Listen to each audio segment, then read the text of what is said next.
Hello friends, नमस्कार। स्वागत है आप सभी का जीएस विजन एकेडमी पर। तो चलिए हम देखेंगे सिजिल लैब टेक्नीशियन एग्जाम 2024 जो कल आयोजित हुआ है उसमें से फॉरेंसिक साइंस, ये पार्ट सेकंड है। फॉरेंसिक साइंस का हम जो है मॉडल आंसर देखेंगे। एक चीज़ मैं कहना चाहूँगा मॉडल आंसर शुरू करने से पहले, आप कमेंट करते हैं आप लोग कि आपके प्रैक्टिस सेट से नहीं आया इस सेट से प्रैक्टिस से नहीं आया, तो ऐसी बातें नहीं हैं। हम जो है व्यापम लगातार जो पूछता है, जो ज़्यादा इंपॉर्टेंट क्वेश्चन है उसको हम प्रैक्टिस करते हैं ताकि उसके पूछने की संभावनाएं बढ़ जाती हैं। लेकिन कभी कभी क्या होता है, पीएससी हो चाहे सीजी व्यापम हो, चाहे सीजी पीएससी हो, चाहे कोई भी एग्जाम हो, उसमें कभी कभी उटपटांग टाइप का भी क्वेश्चन आपके बुक से, जैसे हम जो पढ़ते हैं 11th-12th का बेसिक बुक से ले लिया जाता है। और ये जो है निस्संदेह जो है आपका टफ पेपर है, मैं भी कहता हूँ, क्योंकि प्रयोगशाला सहायक भी बहुत ज़्यादा टफ था। तो इस तरह से ना समझे, क्योंकि बहुत सारे एग्जाम में क्वेश्चन आते हैं जो हम प्रैक्टिस कराते हैं। तो ऐसी बातें नहीं है, मेहनत करते हैं आपके लिए, करते हैं कि आपका तैयारी जांच सकें आप। प्रैक्टिस सेट का मतलब वही होता है कि अपनी तैयारी जांचें। और दूसरी बात है कि कुछ क्वेश्चन फंस भी जाते हैं और जो है हम किस तरह से प्रिपेयर करें, ये होता है। तो चलिए फॉरेंसिक साइंस का हम शुरू करेंगे। 31 नंबर का क्वेश्चन, मॉस स्पेक्ट्रोमीटर में आयनों का पृथक्करण निम्नलिखित में से किसके आधार पर होता है। तो देखिए इसका सही आंसर क्या होगा। इसका सही आंसर द्रव्यमान से आवेश के अनुपात। तो ये जो आंसर बनाया गया है ये जो है हमारे टीम के द्वारा बनाया गया है, जो अनुभवी सर हैं उन लोग के द्वारा बनाया गया है, एक्सपर्ट के द्वारा। तो ये आंसर लगभग सही है, ऐसे ही आंसर व्यापम द्वारा आना चाहिए। तो आप 100% जो है ले सकते हैं इस आंसर को और अपना मिलान जरूर करें आप क्या टिक किए हैं। अगला है 32वें नंबर, वे मुख्य मानदंड क्या है जिस पर मॉस स्पेक्ट्रोमीटर का उपयोग किया जाता है। तो देखिए इसका सही आंसर होगा नमूने के गुण। तो बिल्कुल सही आंसर बताया जा रहा है आपको अभी। और व्यापम भी द्वारा जब जारी होगा तो हमें उम्मीद है कि एक आध क्वेश्चन आगे पीछे हो सकता है, बाकी सब यही आंसर आएगा। 33 का देखते हैं, एक बच्चे का डीएनए फिंगरप्रिंट पैटर्न होता है। तो देखिए ये कहाँ से होगा। देखिए जो 50% बैंड पिता के समान है और शेष माता के समान है। तो डी यहाँ पे करेक्ट आंसर आएगा आपका 33 का। 34 नंबर का क्वेश्चन देखते हैं, क्या पूछे, जिस शरीर को फांसी पर लटकाया गया हो उसके पोस्टमार्टम के दौरान निम्नलिखित में से जांच परिणाम और आमतौर पर देखे जाते हैं। तो देखिए 34 नंबर का जो आंसर है ये जो है बी को लिया गया है और आपके सी को लिया गया है, गर्दन पर एक क्षैतिज संयुक्ताक्षर चिन्ह और लंबी हड्डियों का फ्रैक्चर। तो सी यहाँ पे करेक्ट आंसर होगा। देखिए हम आंसर बता रहे हैं तब तो सरल लग रहा है, लेकिन मैं समझ सकता हूँ कि जो स्टूडेंट एग्जाम में बैठते हैं उनको बहुत दिक्कतें होती हैं, क्योंकि ऐसे क्वेश्चन का आंसर लेना कूट में बहुत समस्या होता है। ये टफ तो है। तो सी यहाँ पे करेक्ट आंसर है। आप अपना चेक करके देखिए कि आपके कितने सही होते हैं। अगला जो है निम्नलिखित को मिलाएं। अब देखिए 35 का, तो 35 में ये जो सीधा सीधा मैं आंसर पे चलता हूँ, ये सी आपका सही आंसर हो जाएगा। कौन सा हो जाएगा, सी 35 का। चलिए अगला क्वेश्चन देखते हैं, निम्नलिखित में से कौन सा आमतौर पर दम घुटने से होने वाली मौतों से जुड़ा है।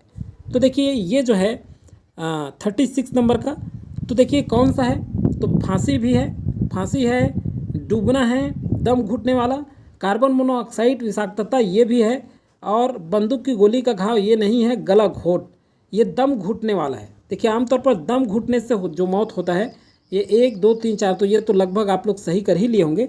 36 का डी जो है करेक्ट आंसर हो गया यहाँ पे। और फाइनल आंसर हम लोग जो है व्यापम से मिलाएंगे, ये हमारे एक्सपर्ट द्वारा जारी किया गया है। 37 नंबर का क्वेश्चन देखते हैं हम लोग। दावा दिया है, भूख से मौत को हिंसक मौत के रूप में वर्गीकृत किया जा सकता है। कारण है भूखमरी, चयापचय और प्रणालीगत विफलता के कारण मृत्यु की ओर ले जाती है, बाहरी आघात के कारण नहीं। तो देखिए नीचे दिए गए विकल्पों में से सही चुनना है हमें। तो 37 का क्या होगा, देखिए ए और बी दोनों सत्य हैं। आर ए एस की सही व्याख्या करती है। ये जो आर है वो ए एस जो ऊपर कहेगा उसका सही व्याख्या करता है। तो 37 का ए जो है करेक्ट आंसर है। 38वें नंबर का क्वेश्चन देखते हैं, देखिए संयुक्ताक्षर गला घोटने के दौरान होने वाली शारीरिक घटनाओं के अनुक्रम का वर्णन करने के लिए निम्नलिखित चरणों को सही क्रम में व्यवस्थित करें। तो देखिए 38 का जो है ये कौन सही क्रम में व्यवस्थित करना है। तो सबसे पहले 38 नंबर का देख रहे हैं हम लोग, तो ए यहाँ पे करेक्ट आंसर हो जाएगा इसका। तो ये एक बार क्रम में देखें कैसे, सबसे पहले सी को वायुमार्ग का संकुचन, फिर उसके बाद चेहरे की नीलिमा दूसरे नंबर पर, फिर उसके बाद जो है तीसरा पे होश खो देना, फिर चौथा पे लिया गया है आपका मस्तिष्क का हाइपोक्सिया, फिर 5वां नंबर का है दिल का धड़कन बंद हो जाना। तो ये क्रम दिया गया है। 38 का ए करेक्ट आंसर है।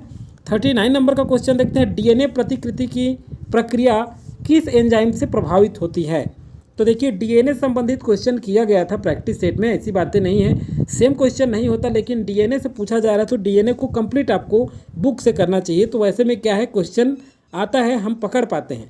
तो देखिए यहाँ पे 39 नंबर का जो क्वेश्चन है ये राइबोन्यूक्लियस। तो देखिए ये क्वेश्चन मुझे याद है, ये क्वेश्चन हम किए हैं प्रैक्टिस सेट में, आप देख लीजिएगा रिवर्स, ये याद आ रहा है। चलिए अगला जो है 40 नंबर का क्वेश्चन देखते हैं। 39 नंबर का क्वेश्चन डी हो चुका। उसके बाद हम देखेंगे 40 नंबर का क्वेश्चन, डायटम है। तो देखिए ये जो है नया क्वेश्चन दिख रहा है, डायटम क्या है, तो ये एक सवाल है, क्या है, सवाल है। चलिए आगे क्वेश्चन देखते हैं, डीएनए फिंगरप्रिंटिंग को अंतर पहचानती है। तो 41 नंबर का जो क्वेश्चन है ये सैटेलाइट डीएनए और उसके बाद जो है रिपीटिटिव डीएनए, तो ए और सी दोनों, तो सही आंसर हो जाएगा आपका डी करेक्ट आंसर होगा 41 का। अब देखिए ये सवाल वाला जो प्रश्न आया है इसको हम लोग प्रैक्टिस सेट में किए थे, इसका मतलब ये नहीं कि सेम का सेम आएगा, लेकिन सवाल से संबंधित ये क्वेश्चन पूछा गया है। ऐसे क्वेश्चन छाटा जाता है प्रैक्टिस सेट में, मतलब जो पूछा जा रहा है, तो ऐसे क्वेश्चन को आप जरूर कंप्लीट किया करें। 42 नंबर का क्वेश्चन देखते हैं, निम्नलिखित को मिलाएं। देखिए क्वेश्चन का अगर हम देखें तो प्रारूप जो है बड़ा कठिन स्तर पे दिख रहा है। चलिए इसका क्वेश्चन का आंसर है बी जो है लिया गया है, इसका कौन सा का 42 का बी जो है करेक्ट आंसर होगा। 43 नंबर का क्वेश्चन देखते हैं, फॉरेंसिक विश्लेषण के में प्रारंभिक चरण से अंतिम चरण तक उनके विशिष्ट अनुप्रयोग से सही क्रम में निम्नलिखित अनुवांशिक विश्लेषण तकनीकों को व्यवस्थित करें। तो देखिए 43 में सही आंसर होगा इसका सी जो है सही आंसर लिया गया है। ए डी सी और बी, पहले ए फिर उसके बाद डी फिर उसके बाद ए डी के बाद फिर सी फिर उसके बाद 4, इस तरह से लिया गया है। तो ये जो है सी करेक्ट आंसर हो जाएगा आपका 43 का।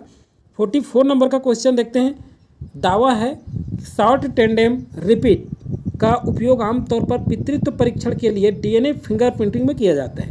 कारण क्या दिया है, एसटीआर डीएनए के ऐसे क्षेत्र हैं जिनमें उत्परिवर्तन दर कम होती है और व्यक्तियों के बीच अत्यधिक संरक्षित होते हैं।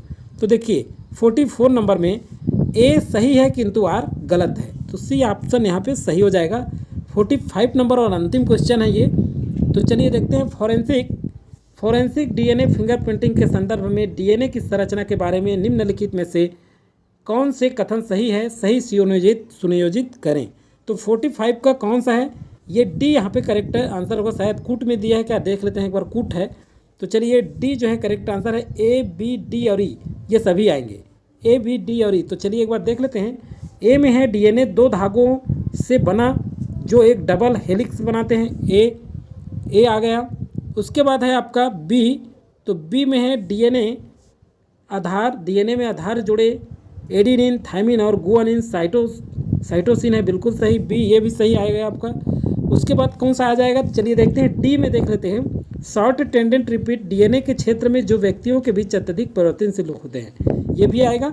उसके बाद ई भी आएगा, डीएनए अपने फॉस्फेट बैकबोन के कारण ऋणात्मक आवेशित होता है। तो देखिए डी यहाँ पे करेक्ट आंसर है किसका, 45 का। तो इस तरह से सारे क्वेश्चन कंप्लीट होते हैं आपके। एक चीज़ मैं कहना चाहूँगा, एमसीक्यू आपको अब जो है हॉस्टल वार्डन का लगातार जारी होगा और हर बार ऐसा नहीं होता कि हर बार ऐसी होगा, कभी कभी व्यापम द्वारा इस तरह से क्वेश्चन पूछे जाते हैं। कोई भी एग्जाम में अटपटान टाइप का क्वेश्चन आ जाता है, थोड़ा अटपटा टाइप से लगता है क्योंकि वो पुस्तक से पूछता है, सीधा जो बार बार रिपीटेड क्वेश्चन होते हैं उसको नहीं पूछा गया इसमें, क्योंकि ये स्पेशल लैब टेक्नीशियन का था। तो उच्च शिक्षा लैब टेक्नीशियन जो तैयारी कर रहे हैं वो ध्यान रखेंगे, और कभी कभी जो रिक्रूटमेंट एग्जाम रहता है उसका बहुत सरल भी पूछा जाता है। तो चलिए दोस्तों, आज की वीडियो में फिलहाल इतना ही।